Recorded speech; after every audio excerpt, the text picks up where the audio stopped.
आप देख रहे हैं just action Hindi news, Bharat का नंबर 1 न्यूज। ठाकुर के एनकाउंटर से अखिलेश यादव की इच्छा पूरी हो गई। सुल्तानपुर डकैती केस में अनुज सिंह के पिता का दर्द। चलो, अखिलेश यादव जी की इच्छा पूरी हो गई। कम से कम ठाकुरों का एनकाउंटर करके उनकी इच्छा की पूर्ति तो हो गई। जिनके ऊपर 35-40 केस हैं, उनका एक एनकाउंटर नहीं हो रहा है और जिस पर 1-2 केस हैं, उनका एनकाउंटर कर दिया जा रहा है। सरकार की जैसी मर्जी हो वो वैसा कर सकती है। ये बातें सुल्तानपुर डकैती में वांछित अनुज प्रताप सिंह के पिता ने रूंधे गले से कही। अमेठी के जनापुर गांव में अनुज प्रताप सिंह के पिता धर्मराज सिंह ने कहा, विपक्षी ने कहा था केवल जाति विशेष का एनकाउंटर सरकार करवा रही है। आज देख लीजिए, ठाकुरों का एनकाउंटर भी हो गया है। जिनके ऊपर 35 से 40 केस हैं, उनका एनकाउंटर नहीं हो रहा है। जिनके ऊपर 2 से 4 केस हैं, उनका एनकाउंटर हो रहा है। सरकार की मर्जी है, चाहे जो करे। गौरतलब है कि उन्नाव में एसटीएफ टीम ने अनुज को एनकाउंटर कर मार गिराया। उसके बाद अनुज प्रताप के पिता ने मीडिया से बात करते हुए बताया कि अनुज प्रताप मेरा लड़का था और सूरत में इसके ऊपर एक ही केस था और बाकी सुल्तानपुर में एक केस था। पुलिस ने एनकाउंटर करके उसको मृत घोषित कर दिया। हम लोगों को इस विषय में कोई जानकारी नहीं है।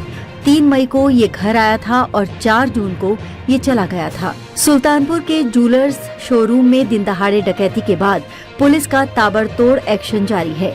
यूपी एसटीएफ ने घटना में शामिल एक और आरोपी 1 लाख के इनामी अनुज प्रताप सिंह को उन्नाव में एनकाउंटर में मार गिराया है। इस घटना में अब तक पुलिस के कई एनकाउंटर हो चुके हैं, जिनमें अनुज के अलावा एक अन्य आरोपी मंगेश यादव एनकाउंटर में मारा जा चुका है। वहीं 3 बदमाश अभी फरार हैं। उधर अनुज प्रताप सिंह के एनकाउंटर के बाद यूपी में फिर से राजनीति तेज हो गई है। सपा प्रमुख पहले ही मंगेश यादव एनकाउंटर को फर्जी बता चुके हैं और लगातार योगी सरकार और यूपी पुलिस को घेर रहे हैं। इसी क्रम में अब सपा के पूर्व विधायक ने अनुज के एनकाउंटर को यूपी पुलिस का अकाउंट सेटल एनकाउंटर करार दे दिया है। अपने आसपास की खबरों को देखने के लिए वीडियो को ज्यादा से ज्यादा शेयर करें और चैनल को सब्सक्राइब जरूर करें और अपनी राय देना ना भूलें। फिर मिलते हैं अगले बुलेटिन में, तब तक के लिए नमस्कार। बेरहमी से एनकाउंटर कर दिया। हम यही चाहते हैं कि सबका एनकाउंटर हो, इंसाफ मिले। इस सरकार में हम अभी तक तो सरकार के खिलाफ कुछ नहीं बोल रहे थे, लेकिन वास्तव में जो हो रहा है बहुत गलत हो रहा है। ये नहीं होना चाहिए, चाहे फिर इसमें विपक्षी पार्टी हो या फिर कोई भी नेता हो, जो करवा रहा है बहुत गलत करवा रहा है। हम लोगों को इंसाफ मिलना चाहिए, ऐसा नहीं होना चाहिए था। जो किए हैं बहुत गलत किए हैं। भगवान तो उनको सजा देंगे ही, लेकिन उनको भी सजा मिलनी चाहिए कानून की तरफ से। अगर कोई गुनाह करता है तो उसकी सजा कोर्ट देता है, ना कि पुलिस ऐसे एनकाउंटर कर देगा। आपके भाई का क्या स्वभाव था, किस तरह से, कैसे आप लोगों के बीच में रहते थे वो? सर, हमारे भाई का स्वभाव एकदम सरल था, पढ़ने लिखने में भी अच्छे थे। हम लोगों के साथ एकदम फ्रेंड के जैसे बिहेवियर उनका था और गए थे तो बात भी होती थी और हम लोगों से बहुत ज्यादा उनको लगाव स्नेह था, जैसे कि हर एक भाई बहन में होता है। और आज ये सुनने के बाद जैसे लग रहा है कि हम लोगों के जमीन पैर से एकदम खिसक गई हो।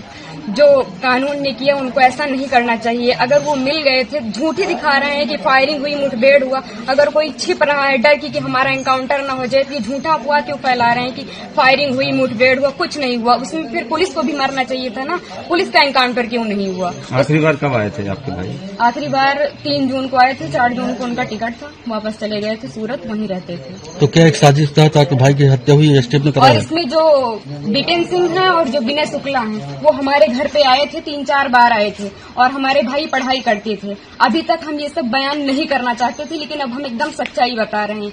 वो लोग उनको लालच देके कि ऐसा गाड़ी होगा, बंगला होगा, वगैरह वगैरह, जबकि भगवान का दिया सब कुछ हम लोगों के पास है, सब कुछ है। लेकिन फिर भी उन लोगों ने लालच दिया और लालच में ले जाकर उनको सूरत में एक केस में फंसा दिया। उसके बाद वो थे कि नहीं थे न ये हम लोगों को पता है।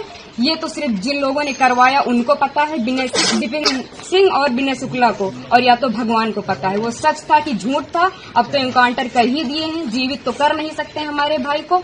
बस हम ये चाहते हैं कि जिन्होंने एनकाउंटर किया उनके ऊपर केस होना चाहिए कि अगर कोई गुनाह होता है तो उसकी सजा कोर्ट देगा, ना कि एसटीएफ वाले या फिर पुलिस वाले। बस हम यही चाहते हैं। चलो अखिलेश यादव जी का इच्छा तो पूरी हो गई, कम से कम ठाकुरों का इनकाउंटर करके उनकी इच्छा की पूर्ति तो हो गई। ठाकुर का भी इनकाउंटर हो गया। जिसके पास 35-40 केस है उनका इनकाउंटर नहीं हो रहा, जिसके पास 1-2 केस है उनका इनकाउंटर किया जा रहा है। सरकार की मर्जी है, जो मर्जी हो सरकार कराए।